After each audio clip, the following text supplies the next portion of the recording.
여러분께 한번 묻겠습니다. 천국 가고 싶으신 분 한번 손 들어보시기 바라요. 예, 할렐루야. 계속 들고 계세요. 예, 계속 들고 계세요. 지금 당장 가고 싶으신 분 전부 다요? 이상하게 이렇게 나오면 제가 안 되는 상황인데. 예.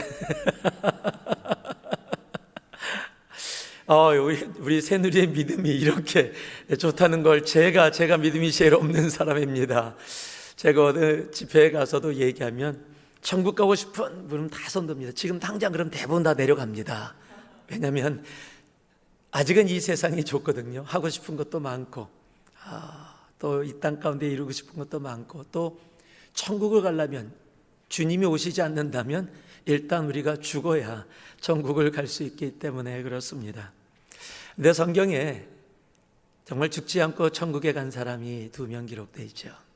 한 사람은 엘리야 선지자고 한 사람은 에녹입니다. 엘리야 선지자는 정말 엄청난 기적을 행했기 때문에 하나님께서 천국에 그를 데려갔다 해도 아무 반론이 없을 수 있습니다. 그런데 에녹이라는 분은 성경에 그렇게 많은 내용들이 기록되어 있지 않습니다. 근데 에녹이 특별히 무엇을 했기에 하나님께서 그를 죽지 않고 천국에 데려가셨을까? 창세기 5장 24절에는 그에 대해서 단 한 단어를 기록하고 있어요. 에녹이 하나님과 동행하더니라고 하고 있습니다. 근데 여기서 동행이라고 기록된 이 단어는 히브리어로 할라크라는 단어입니다. 이 할라크라는 단어는 구약에 무려 1600번 이상 사용된 어찌 보면 흔한 단어입니다. 기본적인 의미가 걷다, 가다라는 의미를 갖고 있습니다. 그런데 이 평범한 단어가 단순히 걷다, 가다라는 의미의 평범한 단어가 하나님과 함께 사용되어질 때는 단순히 걷다의 의미를 넘어선 케이스들이 성경 가운데 많이 기록되어 있다는 사실입니다. 에녹의 경우와 가치도 동일합니다. 죽지 않고 천국에 가는 것 같은 놀라운 축복이 그의 삶 가운데 임했다라는 사실입니다. 여러분, 성경은 우리의 삶 가운데서 어떤 문제를 만나면 답을 한 가지로 이야기해 주십니다. 하나님, 저희가 문제가 있어요. 문제를 해결해 주세요. 그럴 때 하나님이 성경 가운데 보면 주시는 답이 있습니다. 내가 너와 함께 하리라, 내가 너와 함께 가리라 라는 말씀입니다. 왜냐면요, 하나님이 함께 하시거나 하나님이 함께 가실 때, 즉 동행하실 때 그것이 바로 문제의 답이 되어지기 때문에 그렇습니다. 여러분, 삶에 문제가 있다면요, 무엇을 풀려고 해도 풀려지지 않는 것 같은 문제가 혹 내 삶 속에 있다면 여러분, 문제를 풀려고 하지 마세요. 더 엉켜버립니다. 문제의 답 대신 주님과 함께 동행하는 삶을 살게 되어지면 내가 그 동행의 삶 속에 살아가는데 어느 순간에 내 삶에 있었던 문제가 풀려져 있는 그 일들을 우리의 삶 가운데 보게 될 것입니다. 여러분, 동행이 우리의 삶의 모든 문제의 답이고 바로 우리의 삶의 축복이라는 사실입니다. 여러분, 하나님과의 그 동행의 축복이 오늘 예배를 드리고 있는 우리 모두에게 차고 넘치기를 주님의 이름으로 축복합니다. 여러분, 모세가 그것을 너무도 잘 알고 있었어요. 그래서 모세가 내가 너와 가지 않겠다, 내가 너희들과 가지 않겠다, 가나안 땅으로 다 들어가게 해주겠다, 그러나 나는 너희와 동행하지 않겠다라고 하시는 하나님을 향해서 하나님이 우리와 함께 가지 않으신다면 우리도 가지 않겠습니다라고 이야기를 합니다. 왠지 아세요? 여러분, 모세는 알고 있었습니다. 가나안에 가서 약속의 땅에서 풍족하게 사는 것보다 더 중요한 것이 있는데, 그것은 내가 비록 광야길에 있다 할지라도 하나님과 함께 동행하는 것. 여러분, 가나안 땅에 하나님과 함께하지 못하는 것보다 내가 비록 광야길에 있다 할지라도 하나님과 함께 동행하는 것이 훨씬 더 위대한 복된 축복이라는 사실을 모세는 분명히 알고 있었던 겁니다. 그래서 모세가 하나님께 뭐예요? 하나님 같이 가세요, 하나님 동행해 주세요 라고 이야기를 하는 겁니다. 여러분, 지난주 하나님과 동행하셨습니까? 아멘. 우리 일부는 정말 신앙이 좋아요. 예, 2부, 3부는 이런 질문을 하면 조용할 때가 많습니다. 그렇다면 여러분, 정말 여러분들은 복된 사람들이십니다. 왜냐하면 하나님과의 동행은 우리들에게 놀라운 축복이기 때문입니다. 오늘 말씀이 다시 그 동행의 축복이 무엇인지를, 왜 주님과 동행함이 우리들에게 놀라운 축복이 되는지를 이 말씀이 다시 우리들에게 말씀해 주십니다. 이 말씀을 통해 이 한 주도 정말 주님과 동행하는 그 축복을 누리는 우리 모두가 되기를 예수 그리스도의 이름으로 축복하고 축복합니다. 첫 번째가 13절을 제가 읽어드리겠습니다. 내가 참으로 주의 목전에 은총을 입었사오면 원하건대 주의 길을 내게 보이사 내게 주를 알리시고 나로 주의 목전에 은총을 입게 하시며 이 족속을 주의 백성으로 여기소서.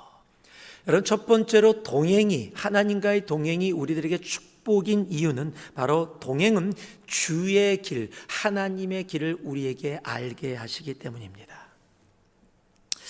저는 길치입니다. 제가 이 북가주에 산 지 11년이 만으로 넘었고 12년을 살아가고 있는데 지금도 죄송한데 신방을 갈 때 내비게이션이 없으면 헤맵니다. 제가 안 헤매는 데는 교회와 집, 이거는 내비게이션 없어도 다니는데 그 외의 길은 언제나 내비게이션을 먼저 합니다. 내비게이션을 가지고 주소를 넣으면은 요즘 내비게이션은 너무 좋아져서 길을 옵션을 줍니다. 1, 2, 3, 4 시간까지 줘갖고. 그런데 저처럼 길을 모르는 사람은 어떤 옵션이 시간이 빠르다고 해서 이게 더 좋은 길인가 나쁜 길인가 혼동될 때가 더 많이 있습니다. 여러분, 내비게이션에서 그렇듯이 우리 인생의 길도 마찬가지입니다. 세상엔 참 많은 길이 있습니다.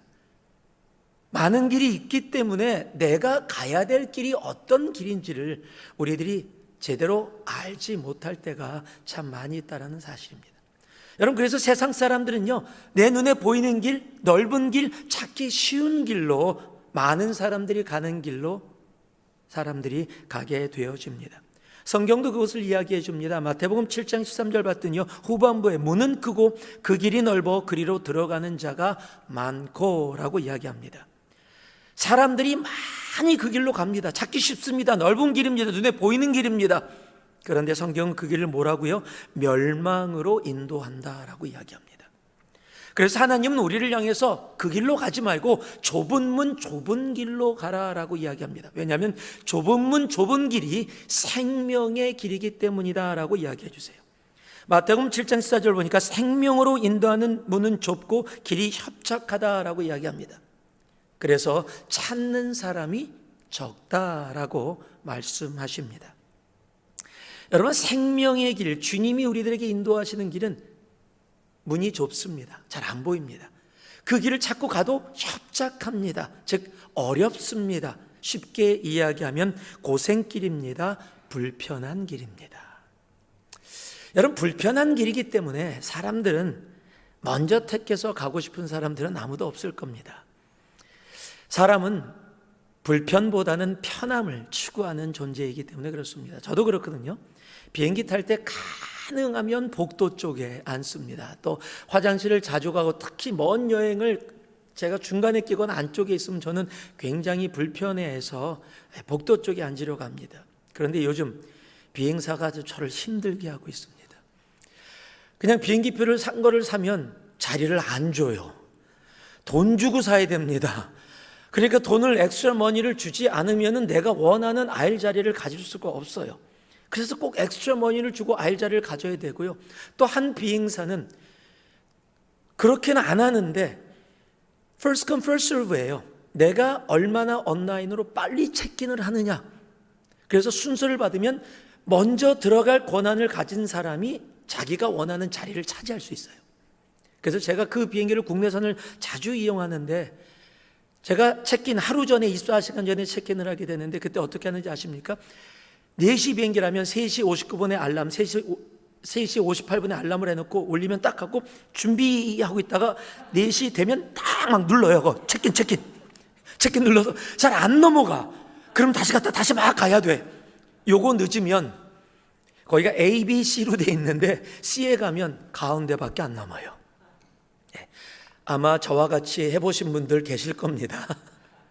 예, 지난번에도 타는데 누르는데 안 되더라고. 누르는데 안 되더라고. B 한참 뒤에. 그래서 얼마나 실망이 됐는지. 사람은 편함을 추구합니다. 그런데 우리 주님은요, 이 땅에 오시는 순간부터 편함이 아닌 불편을 선택하셨다는 사실입니다. 빌립보서 2장 6절에서 8절 이것을 분명히 얘기하죠.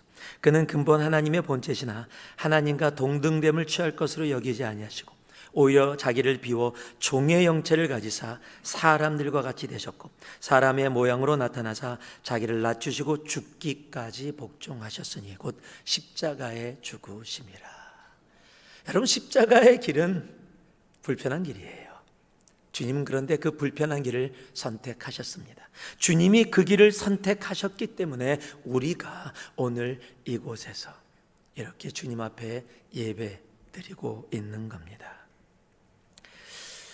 우리도 주님의 길을 선택해서 가고 싶습니다 라는 마음이 있지만 다른 살면서 어떤 것이 주님의 길인지, 왜 우리 눈에는 넓은 길, 편한 길이 보이는데 왜 주님의 좁은 길, 생명의 길이 잘 보이지 않는지, 그래서 우리가 기도를 하지요. 주님, 하나님의 길을 알려달라고. 하나님 제가 걸어가기 원하시는 그 길을 알려주옵소서. 우리는 분명히 하나님께 기도해야 합니다. 그래서 하나님이 알려주시는 그 길을, 그 생명의 길을 걸어가는 축복을 누릴 수 있어야 합니다. 여러분, 그런데 아세요? 이미 하나님이 우리에게 알려주신 길들이 너무도 많다는 사실이에요. 하나님의 길이요. 여러분, 하나님이 이제 우리들에게 언제나 사랑의 길을 걸으라고 말씀하세요. 하나님 우리에게 언제나 순종의 길을 걸으라고 말씀하세요. 하나님 우리들에게 언제나 겸손의 길을 걸으라고 말씀하세요. 그런데요, 알면서도 가기 싫어요. 불편해요. 사랑의 길은 불편하고요, 겸손의 길은 불편하고요, 순종의 길은 불편합니다. 그래서 알면서도, 하나님의 길을 알면서도 가기가 힘들어요. 원치 않습니다. 우리 또한 선교의 길은 어떻습니까? 여러분, 선교의 길은 불편한 길입니다. 돈도 들고 시간도 들고 몸도 힘듭니다. 여러분, 아무도 알아주지 않는 섬김의 길은 어떠십니까?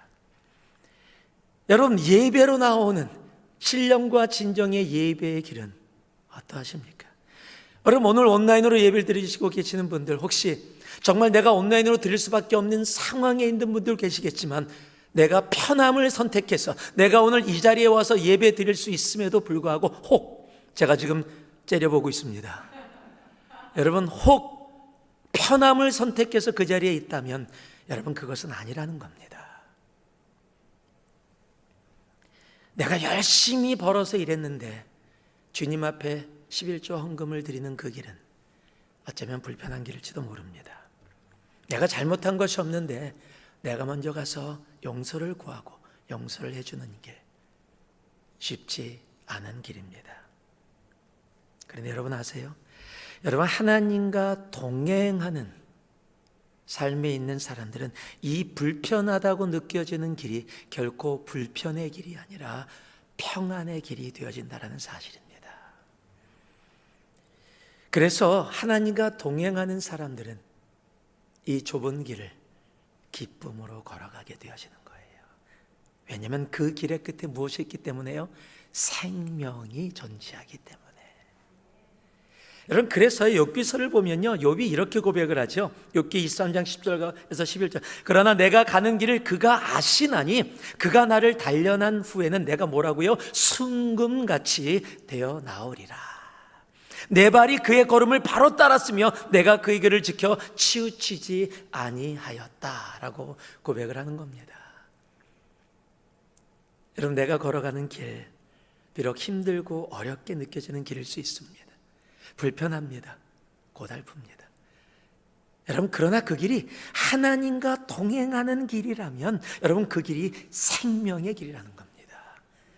그리고 그 길이 비록 지금 내가 불편하고 힘들게 느껴지는 그런 현실 속에 혹 있다 할지라도 여러분, 그 길이 진정한 축복의 길, 복된 길이라는 사실을 우리는 오늘 이 시간 다시 이 말씀을 통해 알고 나아갈 수 있어야 합니다.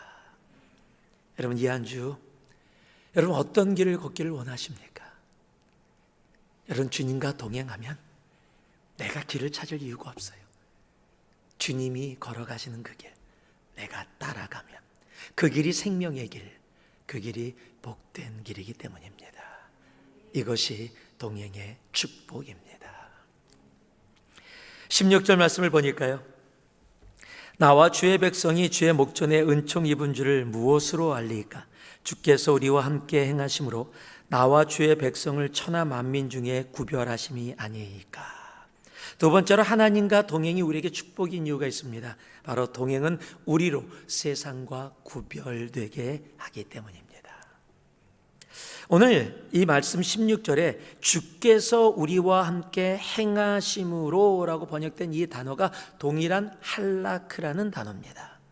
즉, 하나님이 동행하실 때 이스라엘 백성들이 세상과 구별되어진다라고 이야기하는 겁니다. 여러분, 하나님의 동행하심이 우리로 세상에서 구별된 존재가 되게 하였다라는 거예요. 여러분, 그럼 세상에서부터 구별되었다, 세상과 다르다라는 것이 과연 우리들에게는 어떤 의미일까요? 그것이 무엇일까요? 여러분, 예수 믿는 사람들이 세상과 뭐가 다릅니까? 다른 게 있습니다. 우리는 할렐루야를 하고 그들은 놀렐루야를 합니다. 우리는 형제님, 자매님, 아멘 이런 단어, 샬롬이라는 단어를 쓰지만 그들은 쓰지 않습니다. 우리는 주일이라 그러는데 그들은 일요일이라고 합니다. 우리는 주일에 교회를 가고 예배를 드립니다. 우리는 밥 먹을 때 기도를 하지만 그들은 하지 않습니다. 또 있습니다. 우리는 차에 붕어 표시를 달고 다닙니다. 새 표시를 달고 다닙니다. 십자가를 걸고 다닙니다. 여러분, 이런 점이 과연 세상과 내가 구별되었다라고 할 수 있는 그 구별의 포인트가 되어줄 수 있을까요? 여러분, 분명 아닐 겁니다. 여러분, 오늘 말씀에 하나님이 함께 하심으로, 즉 동행하심으로 하나님의 백성과 세상이 구별되게 하신다라는 것을, 여러분, 이런 것을 이야기하는 것이 아니라는 사실입니다. 여러분, 그렇다면 우리가 세상과 구별되어지는, 주님이 나와 동행하시고 내가 주님과 동행하였더니 내가 세상과 구별되었다라는 것은 무엇을 의미할까요? 여러분, 그것은 다른 게 아닙니다. 바로 사랑으로 구별되었다라는 겁니다. 이게 무슨 말씀입니까? 여러분, 부부는 닮는다라는 말이 있습니다. 오래 산 부부를 보면 가끔 온의 같아요 라고도 이야기를 합니다. 재미있는 사실은 얼굴뿐만 아니라 습관, 더러는 입맛까지도 닮는 분들을 보게 됩니다. 같이 오래 있으면 여러분 닮는 것이 당연합니다. 그런데 성경은 우리가 동행하는 하나님, 우리와 동행하시는 하나님을 이렇게 얘기합니다. 요한일서 4장 8절입니다. 사랑하지 아니하는 자는 하나님을 알지 못하나니 이는 하나님은 사랑이심이라. 여러분, 하나님은 사랑이십니다. 그래서 하나님이 사랑이기 때문에 사랑하지 않는 사람은요, 하나님을 알지 못하는 사람, 즉 하나님과 동행하지 않는 사람입니다. 여러분, 무슨 말씀이에요? 하나님을 알고 하나님과 동행하게 되어진다라면 여러분, 내가 하나님을 닮을 수밖에 없게 되어져요. 하나님과 함께 가게 되면 하나님을 닮게 됩니다. 즉 나도 사랑하는 자가 되어진다라는 사실입니다. 여러분, 그래서요, 요한일서 4장 20절은 이렇게 선포합니다. 누구든지 하나님을 사랑하노라 하고 그 형제를 미워하면 이는 거짓말하는 자니 보는 바 그 형제를 사랑하지 아니하는 자는 보지 못하는 바 하나님을 사랑할 수 없느니라. 하나님과 동행하는 사람이 사랑이신 하나님과 동행하고 있는데, 그래서 내가 하나님을 사랑한다라고 말로 하고 있는데 그 삶 속에 사랑의 삶이 없다라면 그것은 거짓말이다라고 이야기하고 있는 겁니다. 여러분, 하나님과 동행하고 있는데 어떻게 사랑이신 하나님과 동행하는데 내가 사랑하지 않을 수 있겠습니까? 너무 마음 아픈 상황이지만 이 시대 교회 안에는요, 말 소문이 참, 말들이 너무, 세상보다 말이요 정말로 많습니다. 절대 교회에서 이거 비밀이야 라고 이야기하면 바로 다음 날 모든 사람이 다 알게 되어지는 케이스도 많습니다. 없는 말을 만들어내서 험담을 하기도 합니다.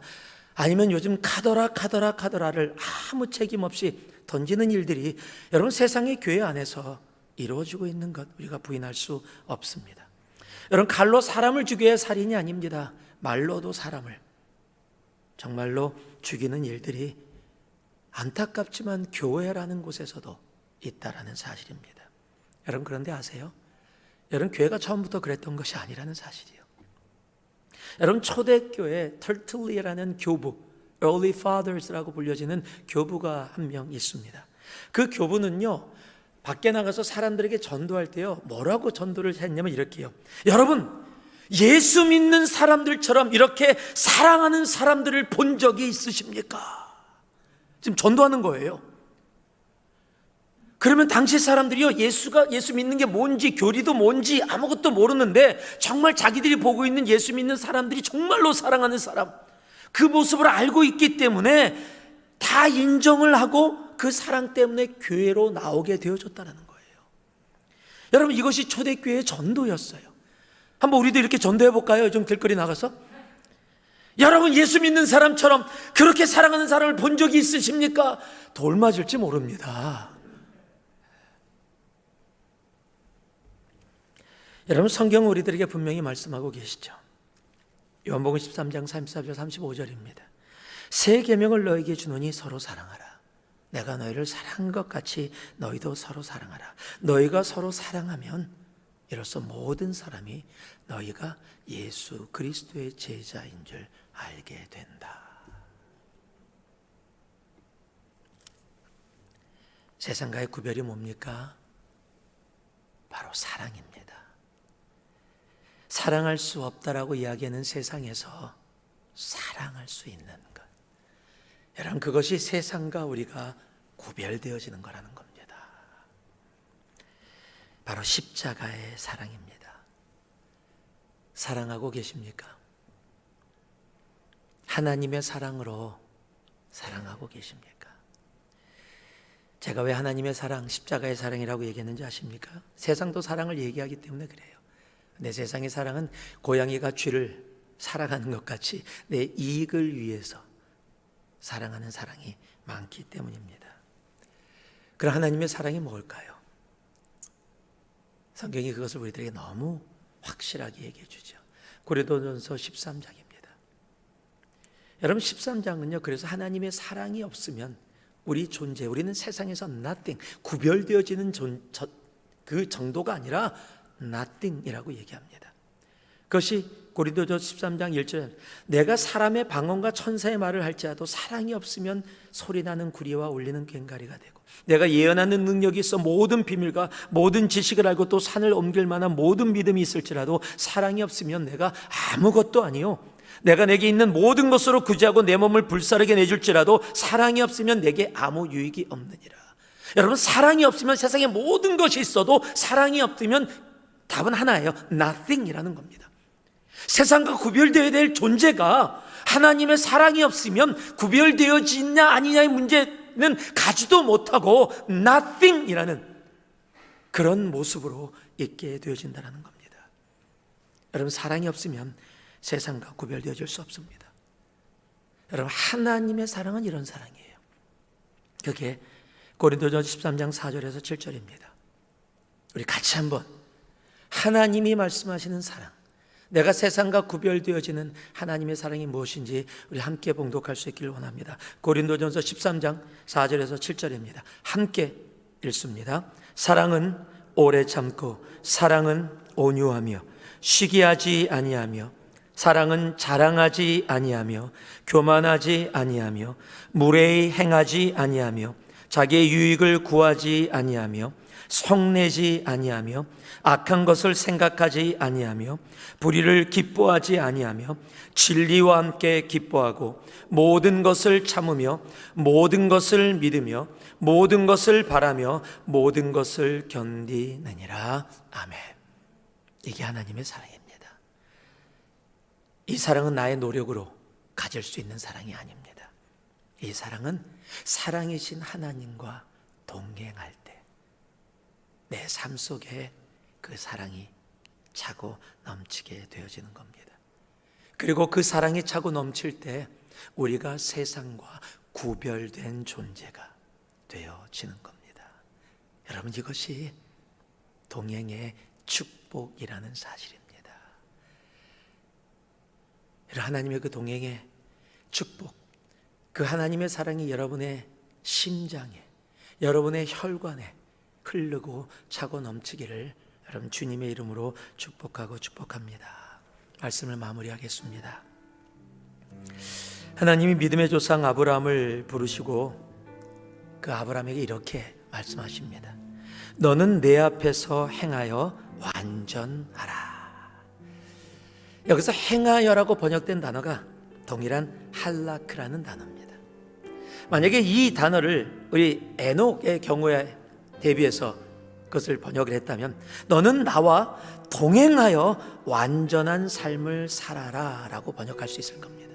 너는 나와 동행하여 완전한 삶을 살아라.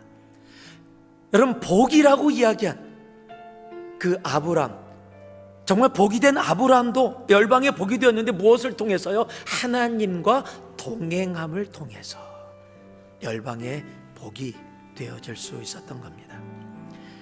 모세는 하나님의 동행의 축복을 알고 있었습니다. 그래서 가나안 땅에 들어가는 그것이 아니라 하나님이 가나안 땅에 들어가게 해주겠다라고 약속하셨음에도 불구하고 하나님이 동행하지 않으시면 가나안 땅에 들어가는 것이 아무 의미가 없습니다. 여러분, 내가 무엇을 이루느냐가 아니라는 거예요. 내가 무엇을 만들어냈느냐가 아니라는 겁니다. 여러분, 그것보다 더 중요한 것이 내가 지금 비록 힘들고 어려워도 지금 걸어가는 이 걸음에 하나님이 함께 걸어가고 계시는가. 여러분, 그게 진짜 복입니다. 힘들고 어렵게 느껴진다 할지라도 지금 내가 하나님과 함께 걸어가고 있는 그 복, 여러분, 그것이 동행의 축복입니다. 여러분, 그 복이 여러분에게 차고 넘치길 진심으로 소망합니다. 우리가 주님과 동행할 때 주님은 그 주의 길을 우리로 알게 하시고 우리로 주님의 사랑, 하나님의 사랑, 십자가의 사랑으로 세상과 구별된 삶이 무엇인지를 살게 하십니다. 이 한 주도요, 그 동행의 축복이 여러분 한 사람 한 사람과 차고 넘치기를 예수 그리스도의 이름으로 축복하고 더 축복합니다. 기도하겠습니다.